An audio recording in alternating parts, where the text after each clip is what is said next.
Hi, welcome to Britain's Got Strictly Idle GP Factor Show. I'm Simon Cowel and today we are meeting a successful candidate from the final RCP panel. Welcome to one of the most powerful men in the world and a newly qualified general practitioner from North Birmingham VTS. Dr. Barack Obama. Thank you for having me here today, Simon. I know you're looking younger by the day. Who does your Botox?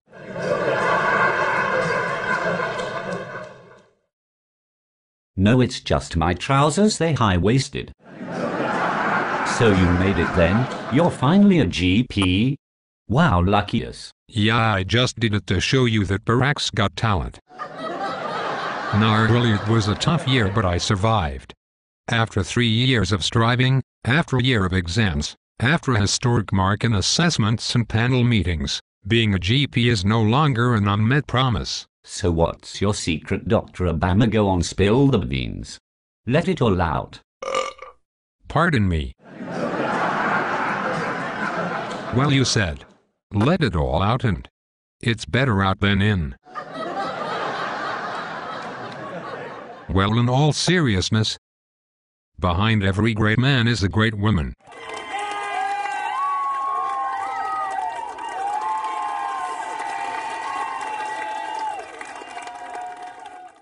Yeah, sure, don't worry, she ain't back there. But it wasn't just Michelle. What's your real X factor? To start with, you must have a good work-life balance. Obviously, in the final year you have to deal with the AKT and the CSA and out-of-hours training, as well as keeping on top of your portfolio. So it would be very easy to be overwhelmed with the work and neglect your personal life. Okay, so what do you suggest then? Well, it's a good idea to be organized first. For example, completing 24 hours of out-of-hours training in ST2, so you have less to do in your ST3 year helps. It also worth considering doing your AKT after your first 6 months of GP placement. This will then free up some of your time in your final year.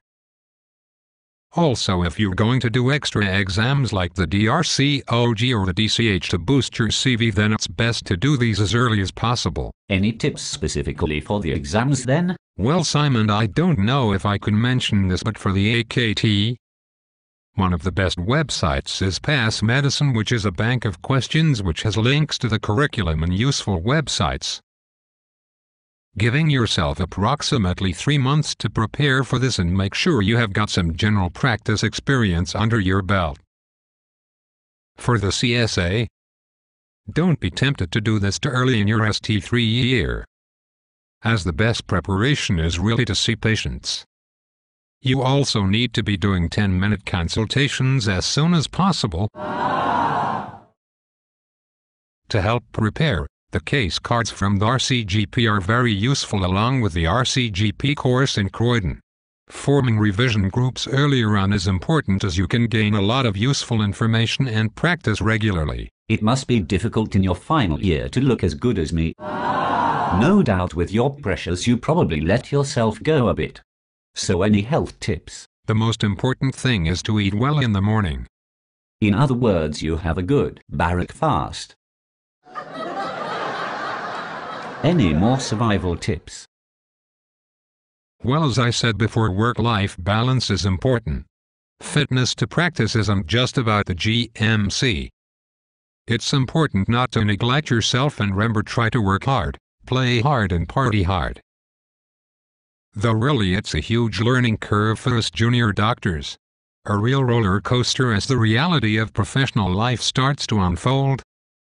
I agree, it's all about teamwork. It's not just good communication with patients, but also the partners, trainers and staff that work there, as otherwise they can make your life hell. So the idea is to keep them sweet. So what about the portfolio? Was it the bane of your life? Well, Simon, you're right. The e-portfolio could be the bane of your life.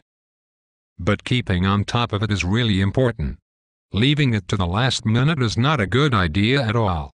Try and keep adding 3 learning logs a week and 2 PDPs a month. Even starting it off and then finishing it off a few days later after you reflected is much better than doing nothing at all.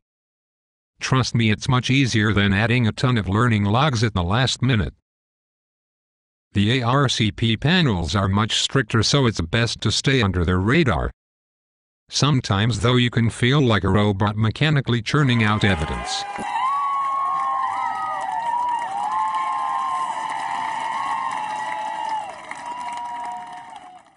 So any other nitty-gritty in the final year? Well, Simon, there's also other issues such as CPR training, audit and child protection and safeguarding, all which need to be done, otherwise you may not pass your year. So let's get down to what I'm interested in. How much is all this costing you, or have you won the lottery?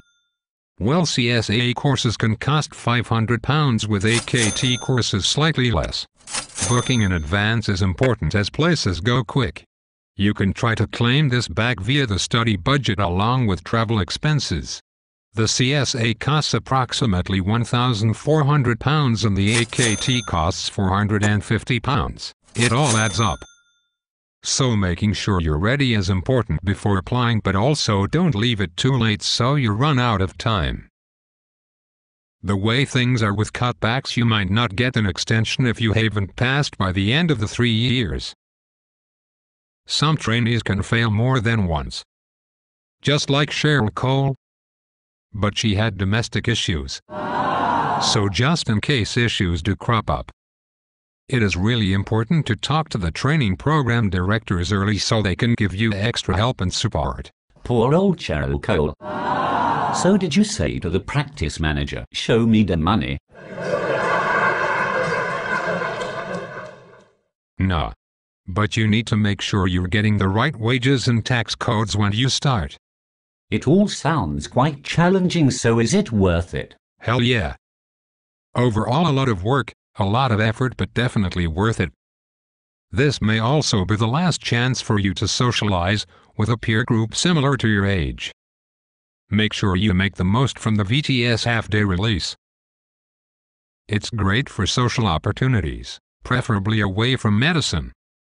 And you will make lasting friendships and networking connections which come in handy getting a job in the future. Great, so what's next for you? Well, I got the Nobel Prize for Peace. So next up is the Nobel Prize in Medicine. That's great. I'm sure we all wish you good luck for the future. Dr. Obama definitely has the GP X factor.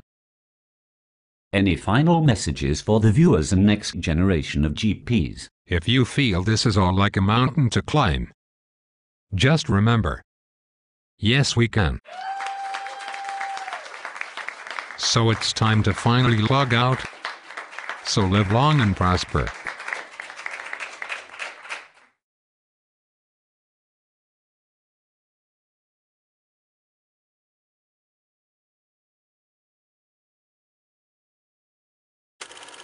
Hey, does anyone need a locum?